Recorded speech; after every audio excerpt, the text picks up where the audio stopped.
Young voters are feeling deeply distrustful right now of President Joe Biden and former President Donald Trump on several key issues. That is according to a new poll by the Institute of Politics at Harvard's Kennedy School of Government, which predicts a sharp decline in youth voter turnout in 2024 compared to the record-setting turnout of 2020. For a deep dive into who feels left behind and why, I'm joined by John Della Volpe, Director of Polling at the Institute of Politics, and by Ethan Jasny. He's a Harvard student and chair of the university's Public Opinion Project. Thank you both for being here. John, youth voter turnout was huge for President Biden in 2020, as I just mentioned. The picture looks very different heading into 2024. How much have things changed, or how much do things seem poised to change?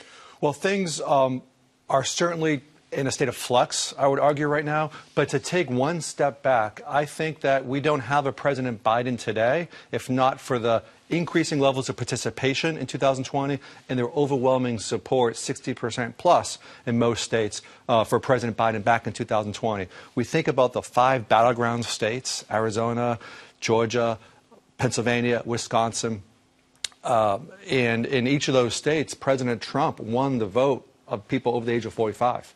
It is this youth vote, this highly energized youth vote, which was a core building block of that constituency. It's critical. Really glad that you pulled back to offer that perspective. Yeah. And you worked with the Biden campaign to get out that vote. I did. Correct? I took a leave of absence from the IOP back in those days to work on that. Yeah. Okay, so the big number that jumped out at me is that at this point in the last election cycle, 57% of people ages 18 through 29 said they were likely to vote in the upcoming election. It's down to 49% Correct. In your latest poll.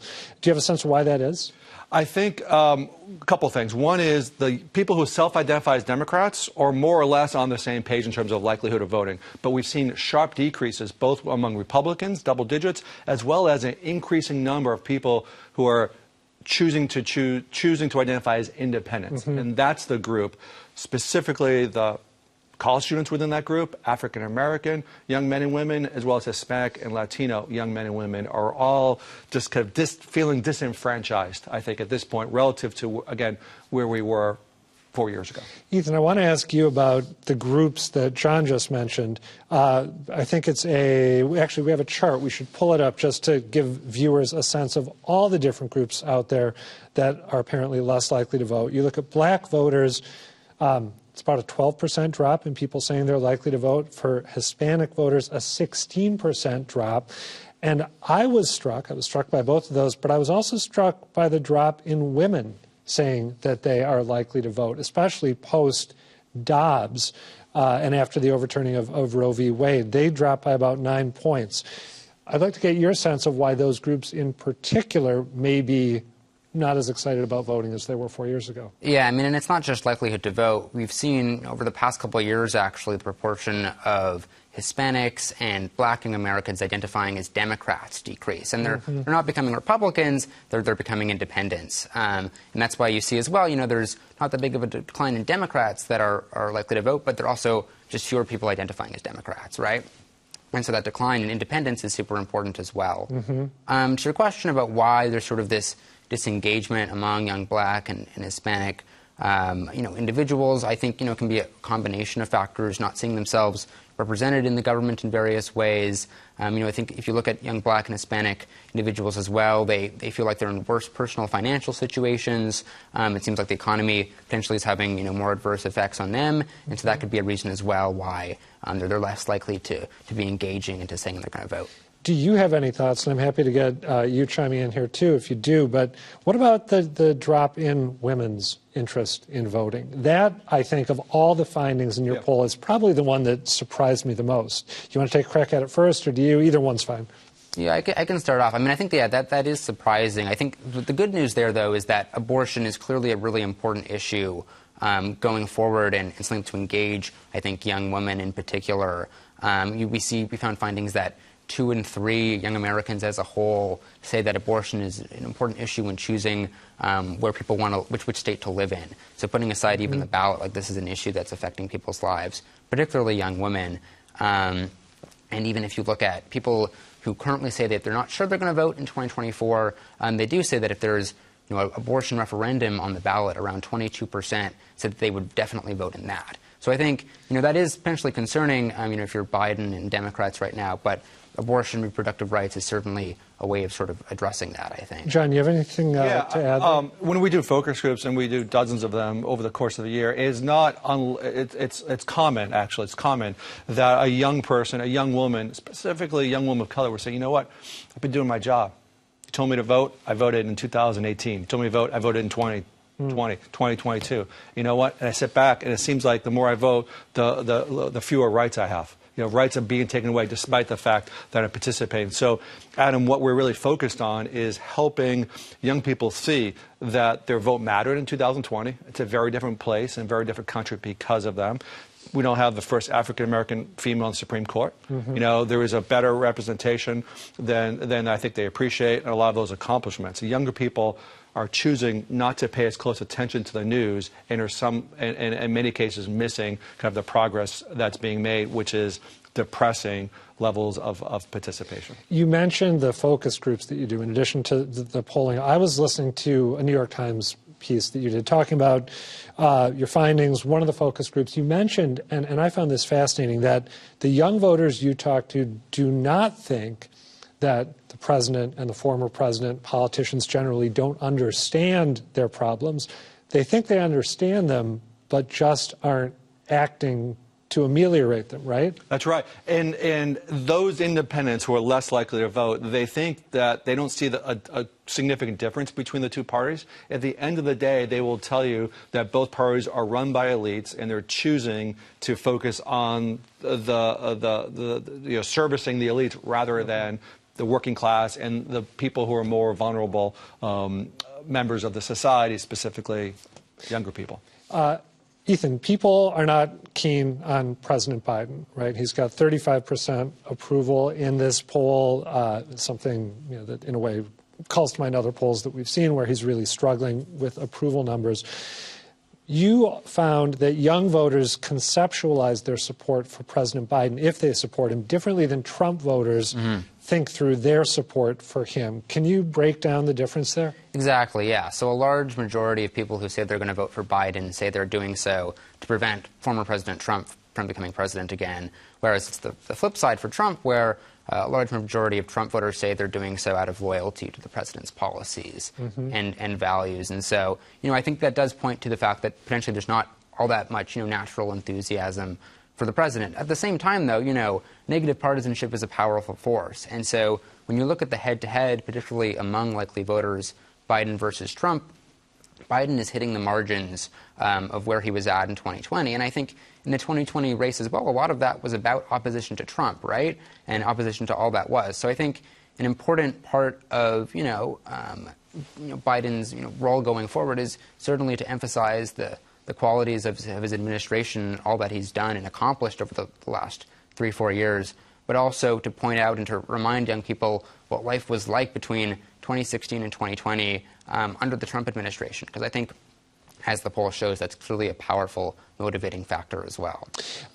John took a step back earlier. I'm hoping you can take a step back as well, in part because you're a member of the cohort that we're talking about here. When it comes to the beliefs of young voters, Generation Z voters, is it possible to make generalizations that cut across party lines? Whatever their choice for president, however they feel about this particular issue, they are united on X, Y, and Z? I think what we can say is that over the past 10 years, our generation, or young people 18 to 29, has gotten gradually more progressive on a variety of very basic issues. We sort of did a deep dive on this in our poll in the spring. But when you look at issues like, do you think that the government should do more to address poverty, should do more to address climate change, should provide more welfare? Those types of questions have increased, support in double digits over the past 10, 15 years, even while at the same time you don't see the proportion who identify as Democrats or Republicans changing much. If anything, the proportion who identify as Democrats has decreased over the past 5 years. Oh, I didn't mean to interrupt. Yeah, so I was just going to say, I think in general there is a movement, underneath that party ID for more supportive, more progressive interventionist policy. Along those lines, there were a couple other traits that jumped out at me. Tell me if I am getting this right. Growing support for abortion just across the board among younger voters. A plurality of people 18 to 29 identifying as independents. Support for labor unions with the possible exception of police unions and for Republicans Starbucks unions, which I was fascinated by. This group is not excited about artificial intelligence. I think about a third believe that it's going to worsen their job prospects moving forward. And then there's the distrust piece, which we alluded to at the start of this segment. I want to pull up a poll quote that you provided in your write-up of the poll that highlights just how much people don't trust the current president and the former president.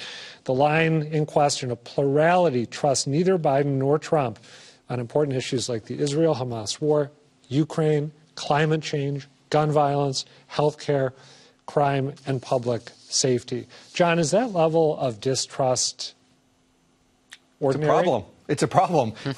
Sadly, it is all too ordinary, Adam. As we see this just increasing lack of trust in major institutions, right? So just to be clear, if you've done, or the Institute's done, I think 46 of these polls. Right. 10 years ago, would we have seen similar distrust with the two front runners, or 20 years ago, for example? Well, listen, I think in 2020 we saw less distrust in 2020, specifically on the economy. That Biden had a significant advantage at that point. But what we have seen, we have seen this kind of increasing lack of trust in institutions. I think sped up by the debate around COVID and vaccines, et cetera. We know that's kind of already in the air. But I think what those numbers tell us is that a significant portion of young Americans, again, are stepping back. They have not been paying close attention to the positive accomplishments of the administration. And it's for the White House to actually find a way to kind of square that up, to communicate that it's a different country. There's more access to health care. There's the first significant gun violence prevention legislation in 2 generations. That there is an effort to bring peace to Israel and the Hamas situation, et cetera. So that is what I think what we're seeing. We're seeing, because of young people, surge of concern around their mental health crisis. They're choosing not to spend time on things that stress them out. Politics. The news stresses them out, so they're not seeing a lot of these accomplishments. And I think that's one of the reasons we're seeing this lack of trust. Is it fair to say that another thing that the administration could be doing is focusing on abortion? You talked about how valuable that is as a motivating force. We talked about how across this age cohort, an increasing number of people think it should just be available as a matter of course. But President Biden is notoriously uncomfortable talking about it, given his own personal take on the issue. Is that something that it would behoove the president to do moving forward, do you think, Ethan? Yeah, I mean, I think our results show that abortion is really key, not just something to talk about, but also to, put on ballots, right? That's what we found, where there's a lot of people saying that they would be likely to vote in an abortion referendum, even people who wouldn't vote in 2024 otherwise. So getting those types of things on the ballot, I think, is another important strategy, and doing what you can at the state level. It's not just, what the administration does, but I do think in general that abortion is a really key issue, especially for those young women. Is that something that you think President Biden would benefit from doing? Without question. In fact, earlier this week I read there's interest in putting that ballot measure on in Montana. Right, which increasing youth participation would certainly help Senator Tester's reelection as well.